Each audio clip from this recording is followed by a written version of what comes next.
Hi friends, welcome to Thulasi Mani kitchen friends. இன்றைக்கி நம்ம வீடியோவில் சிக்கன் வறுவல் பார்க்க போகிறோம். ரொம்ப கிறிஸ்பியாக டேஸ்டியாக சாம்பார் சாதம், ரசம் சாதம், பிரியாணிக்கு ரொம்ப சூப்பரான சைட் டிஷ்ஷாக இது இருக்கும். இப்போ சிக்கன் வறுவல் பார்க்குறதுக்கு ஃபஸ்ட்டு ஒரு பவுலில் 1/2 கிலோ சிக்கன் நல்லா வாஷ் பண்ணி அதை சேர்த்துட்டு அது கூட தேவையான மஞ்சள் பொடி, தேவையான உப்பு, கொஞ்சம் சில்லி பவுடர், ஒரு 1.5 ஸ்பூன் கிட்ட சில்லி பவுடர், 1 ஸ்பூன் கிட்ட காஷ்மீரி மிளகாய் தூள், 1 ஸ்பூன் இஞ்சி பூண்டு பேஸ்ட், 2 ஸ்பூன் கிட்ட தயிர் சேர்த்து நல்லா கலந்துக்கலாம்.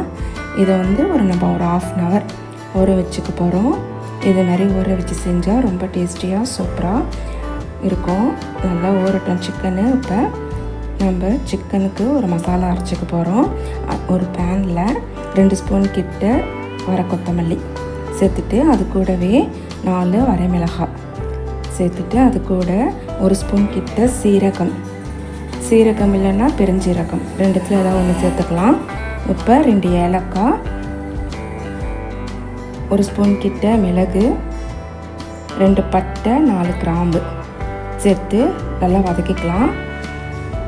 இது ரோஸ்ட் ஆகிட்டு இருக்கும் போதே கொஞ்சம் போல் கருவேப்பிலை சேர்த்து அதையும் வதக்கிக்கலாம். இப்போ நல்லா வதங்கிடுது. இப்போ நம்ம அதை பவுடர் மாதிரி அரைச்சிக்க போகிறோம். அது அப்படியே இருக்கட்டும். இப்போ நம்ம சிக்கன் ஃப்ரை செய்ய ஆரம்பிக்கலாம். ஒரு பேனில் எண்ணெய் சேர்த்துட்டு ஒரு வெங்காயம் நிறையா சேர்த்துக்கணும். ஒரு 3 வெங்காயத்துக்கிட்ட நான் சேர்த்துருக்கேன். பெரிய சைஸ் வெங்காயம் நீல வாக்கில் கட் பண்ணி அதை சேர்த்துட்டு கூடவே கொஞ்சம் சால்ட்டு சேர்த்து நல்லா ப்ரௌன் கலரில் வரணும் வெங்காயம். அந்த அளவுக்கு ஃப்ரை பண்ணிவிட்டு இப்போ நம்ம ஊற வச்சுக்கிற சிக்கனை சேர்த்து வெங்காயத்தை கூட நல்லா வதக்கிக்கலாம். நல்லா கலந்து எடுத்துக்கலாம். வெங்காயத்தை கூட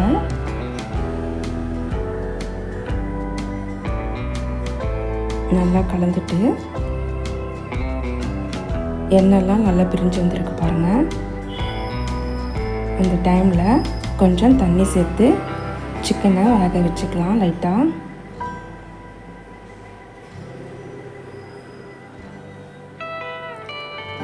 தண்ணி சேர்த்துட்டு கலந்துட்டு உப்பு காரம்லாம் டேஸ்ட் பார்த்துக்கலாம். இப்போ 2 பச்சை மிளகாய் சேர்த்துருக்கேன். கொஞ்சம் புதினா, கொஞ்சம் கொத்தமல்லி சேர்த்து கலந்துக்கலாம். கலந்து கொஞ்ச நேரம் நான் மூடி வச்சுக்கிறேன்.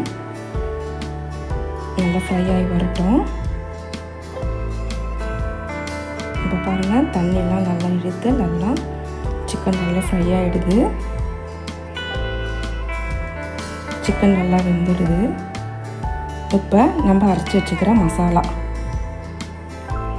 ஒரு 3 ஸ்பூன் கிட்ட சேர்த்துக்கிறேன். சேர்த்து நல்லா கலந்துக்கலாம். நல்லா ட்ரை ஆகட்டும் சிக்கனு. எண்ணெய் பத்தலைன்னா கூட கொஞ்சம் சேர்த்து நல்லா நம்ம வதக்கிக்கலாம் சிக்கனை.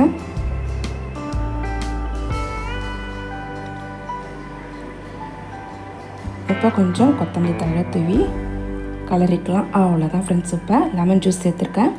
அவ்வளோதான். இப்போ சிக்கன் ஃப்ரை ரெடி ஆகிடுது. இதே மாதிரி ட்ரை பண்ணிவிட்டு எப்படி வந்திருக்காம கமெண்ட் சொல்லுங்கள். இந்த வீடியோ பிடிச்சிருந்தா லைக் பண்ணிவிட்டு நம்ம